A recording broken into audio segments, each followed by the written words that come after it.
All right, for everybody out there and listening, today we're going to be talking about something that we normally don't, and it's a little outside of the box for us by way of, we're going to be discussing what to do if you're not planning to sell, and just simply put, how to make more money at the car washes. And this is something all operators and owners should be keeping in mind, even if they have no semblance of selling anywhere in the near term or midterm even. I think the best part about this topic too is whether you ever want to sell or not. I think it's sort of twofold. I think you can double dip here, truthfully. Oh yeah, Because either you're going to make a ton of money now, or you're going to make a ton of money now, and when you sell, you're going to make a lot more money because of the things you did today to make it. So it's we'll call it a 2x return here, if you will. it's a 2-for-1, absolutely. And on top of that, a lot of times what we're going to be talking about, it's going to be stuff that makes your job easier as a owner and operator, whether it be a single site or a 20-site portfolio. So let's get into it. So first and foremost, John-Michael, I think what the absolute immediate step in terms of approaching how to make more money is to understand where you currently stand. And by this, I mean more than just understanding your financial outlay today, but also where do you stand in terms of relativity? Yeah. And you got to let somebody in to really look at the numbers outside of that, which is the day-to-day, to take a overhead view and say, here's where we are, here's what we should be doing, here's what we can be doing, and how do we get to that maximum level? Absolutely. Yeah. And I think the simple way to think about that is, as an owner, you look at your same business every day and day out, every cost, every line item. So to be able to leverage somebody who can, look at that, but to do it on the scale of hundreds of car washes a week, there's got to be some benefit, right? Surely. Even if there's one thing you can take away, I would imagine that would translate to money. Right? Absolutely. And the first thing that you're going to have to do in terms of opening up the HUD is whoever you allow to do this, whether it be one of the offerings we offer here at Car Wash Advisory, a consultant, an advisor, a third party, it doesn't matter, right? The first and foremost, one should be looking at, are we making as much money as we can be? And quite frankly, that comes down to two things, right, John-Michael? One is, am I making as much as possible per car that I wash? Am I, as the owner, washing as many cars as I can be washing, right? For sure. And I think it is that simple, right? And again, to leverage it, it's what opportunities can be exploited, right? Whether it's the pricing side of things, whether it's the actual car count, maybe it's the demographic, maybe it's the type of car wash, maybe it's the package offerings, right? It's something that maybe, seemingly doesn't seem like a big deal, or something that maybe everyone in the area is offering and you don't have, and it was, it's maybe an easy implementation. It could be as simple as that, right? Absolutely. And it really comes down to kind of taking yourself back a step and saying, if I was to build a car wash on this site, even though it's currently running, maybe it's been there for 20 years, what would I expect the pro formas to look like? Not a overzealous one that's, way out there. But what would I expect the site to do based on demographics, competition profile, traffic trends? And why aren't you doing that if you aren't already? And taking that sort of objective lens and view will allow somebody to say, hey, there's some opportunities via marketing, via price menu, via attracting new customers and keeping them in retention and lowering churn. But first and foremost, letting somebody under the hood should allow you to take a look at the top line in comparison to where you are today versus what it could and should be. Yeah, and it's to simply put it, it's almost like a scale, right? And you have your minimum and your maximum, and it's really putting your dot somewhere in between the min and the max, right? And the job is to move yourself up as close as you can if you're not already at the maximum. Sure. Right? And sometimes that's the simplest fix, right? Absolutely. And it may not be a one-fix-all prognosis, but the diagnosis is absolutely the number one and first step that has to be taken to even get to those sort of optionality directions. So I guess what's next then? What's next? So assuming that there's opportunity for growth on the top line side of thing, I mean, I think that it makes sense to start there because, as you know, I mean, there's so many fixed costs in the industry, like that's where you get your margin expansion, right? Is really by driving numbers, right? So that's why it makes sense to start there. But assuming maybe there's only a little bit of opportunity to be had, or maybe we're at the top, or, we're already matured, well, then what next, right? If I've already maxed out my site and I can't wash a single car, what do I do? And you are running a 300 IQ by way of pricing menu. Yeah, absolutely. Elasticity of which is something that leaves much to be desired by way of objective numerical analysis. To date, what's next is making sure that you have an auditable trail by way of how you're running your business. So talking about auditing your business is something that scares a lot of owners. Yeah. It should. It scares any business owner. This has nothing to do with car washes. It has to do with making sure that your business, as it's currently run, is able to be understood by the eventual party who is going to buy it. Right. Right?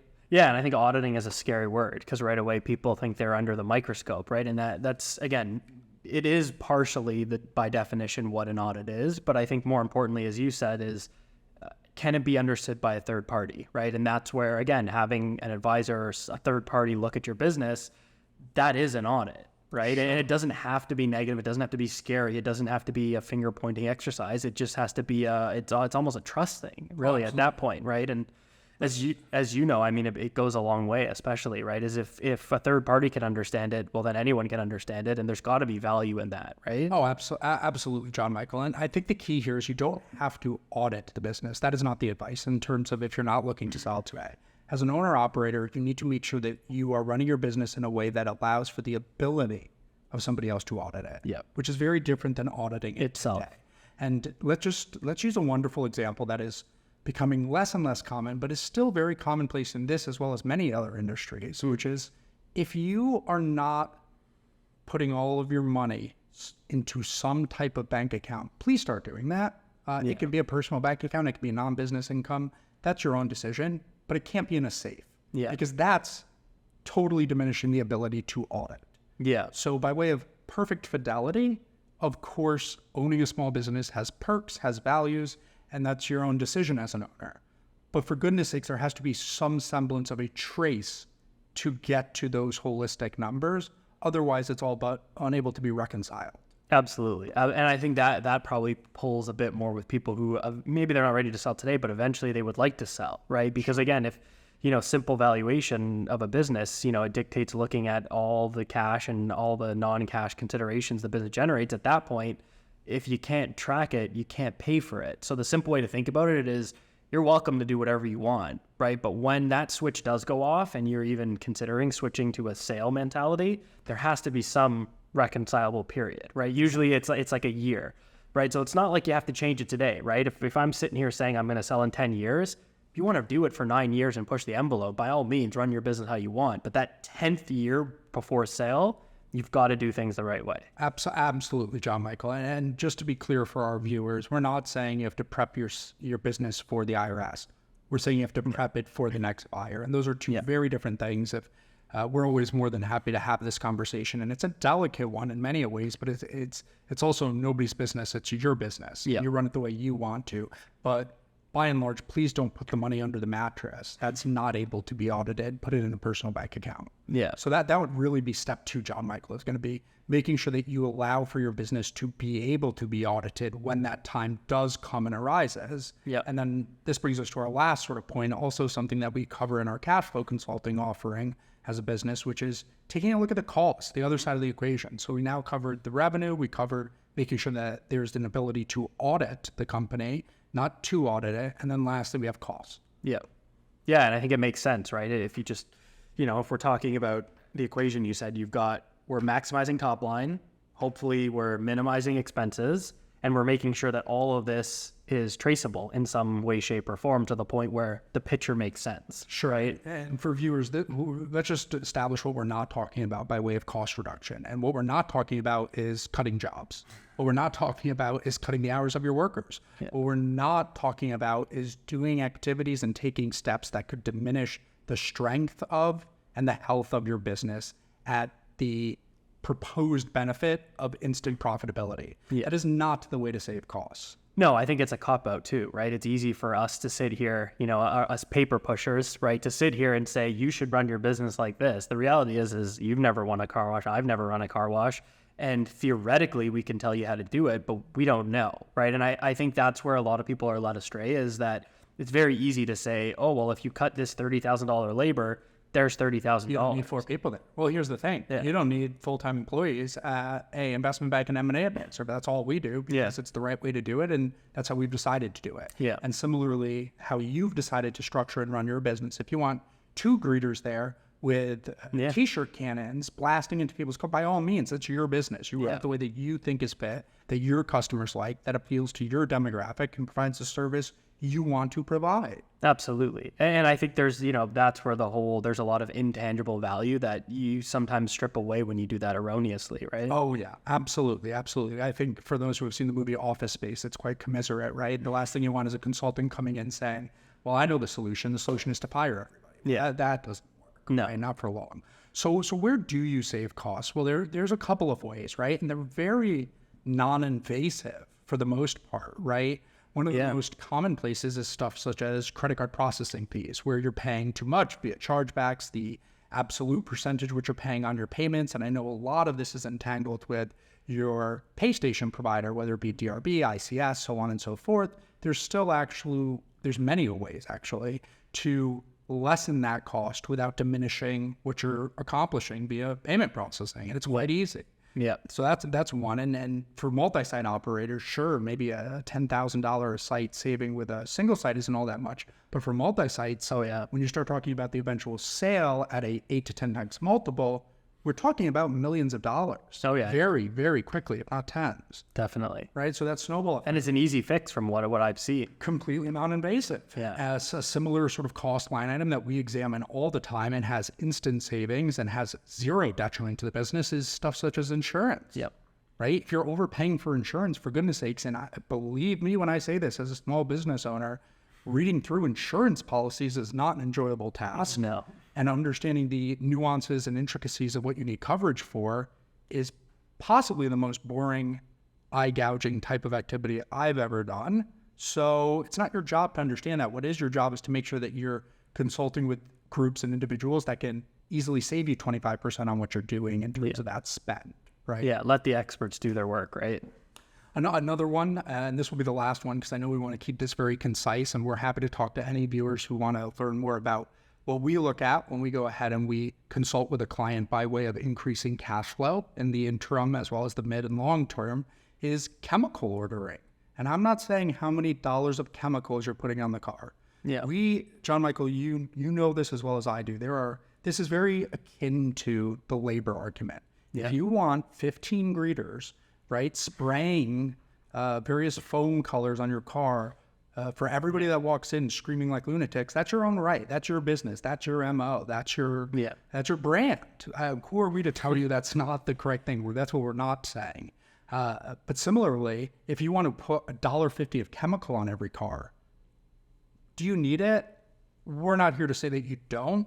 Objectively, you most likely don't.